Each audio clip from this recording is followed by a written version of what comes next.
PastaDpad.com presents Uncharted 3, Crushing Difficulty with Treasure Walkthrough. This is the Citadel Part 2. Now, this is a stealth sequence, and the enemies are not going to be exactly how they are when you find them.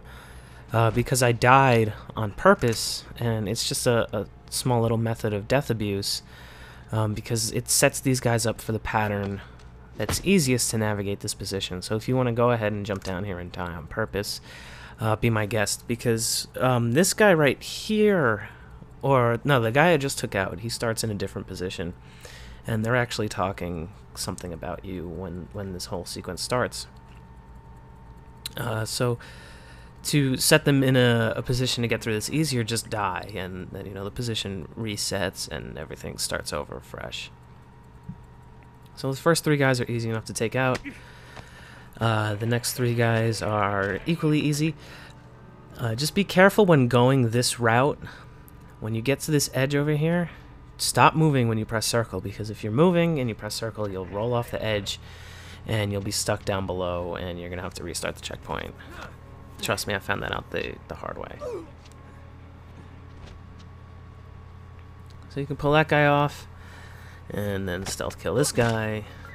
Now, there's a propane tank you can use to set up and throw in this doorway if you want to take these guys out, but I figured I'd just do it the hard way. There's no real good way to take these two guys out, so without firing bullets. So give them bullets.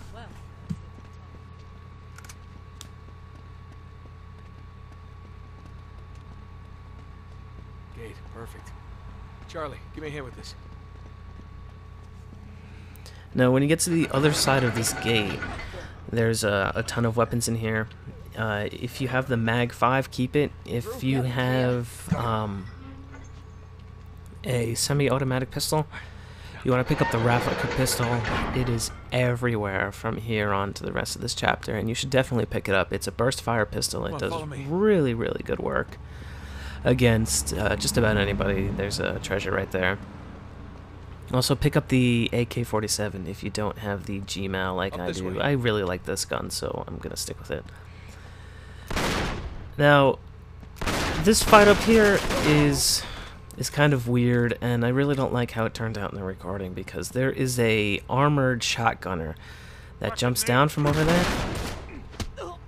Now, there he is, right? He kind of disappears on me.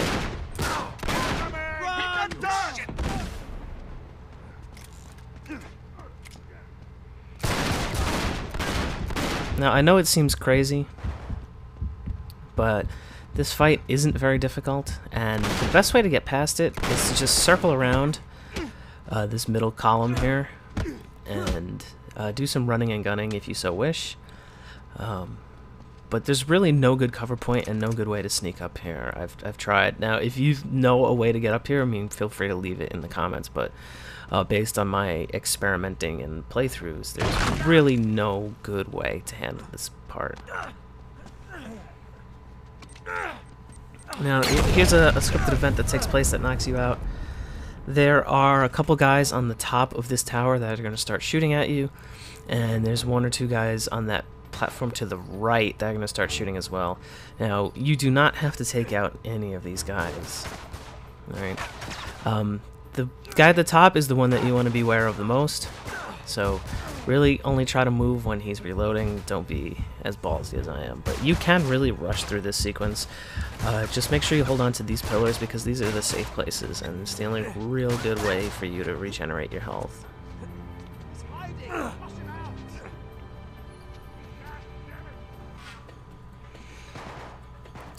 Now, when you get back inside, there's some weird camera angles. You're on the top level, and your team is down below. And if you use this staircase here, it's the best place for cover. You can hang from that window right there, and use grenades and the Raffica pistol or whatever pistol you have at the time, and you can work on trophies that way. Now, you'll notice that I'm shoulder switching while I'm shooting my weapon, and I want to give a big thanks to Dogtown Raptor Videos on YouTube. he's the one who alerted me to the fact that shoulder switching is in this game. You just have to enable it in the options, which is pretty crap. Switching shoulders in this weapon is pretty much hacks, and it lets you get a good angle on anybody that you're shooting pretty much most of the time. While it is weird that when you shoulder switch, when you can see an enemy, now all of a sudden they can see you too, it does make things a lot easier, especially when you're just creeping around corner. So definitely go into the options and enable that. And then punch that air drake.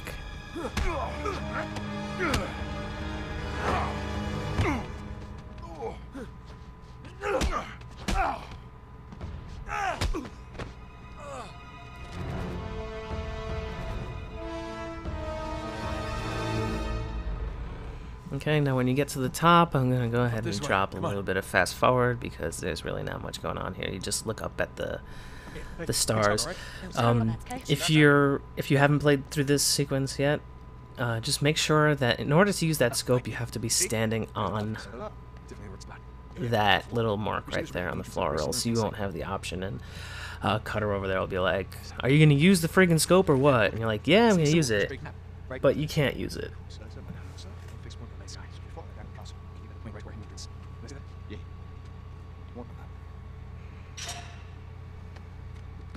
And make sure you move back just a little bit.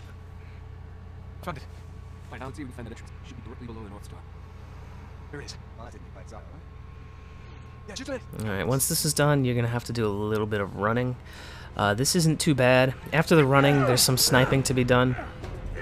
Now, swap the GMAL or the AK-47, whatever assault rifle, or whatever primary weapon you have, for the Dragon Sniper here, but then I recommend picking it back up because it's really not going to serve too much of a purpose past this point. You want the extra ammunition that the GMAL affords.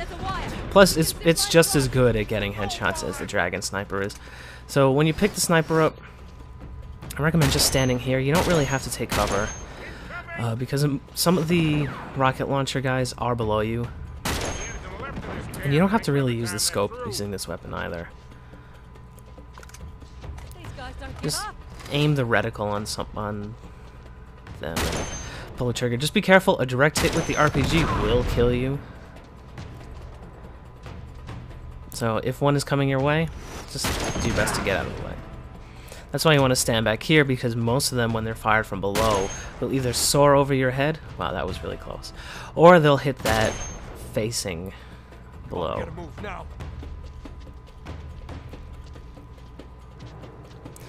So the rest of this video is just going to be, some running and some awkward falling off platforms. You're not going to be able to slide down the zip line, and in the next video, we're going to take on a really large stealth sequence and the big battle. So I'll see you there. Come on! Come on, Nate! Come on! Run!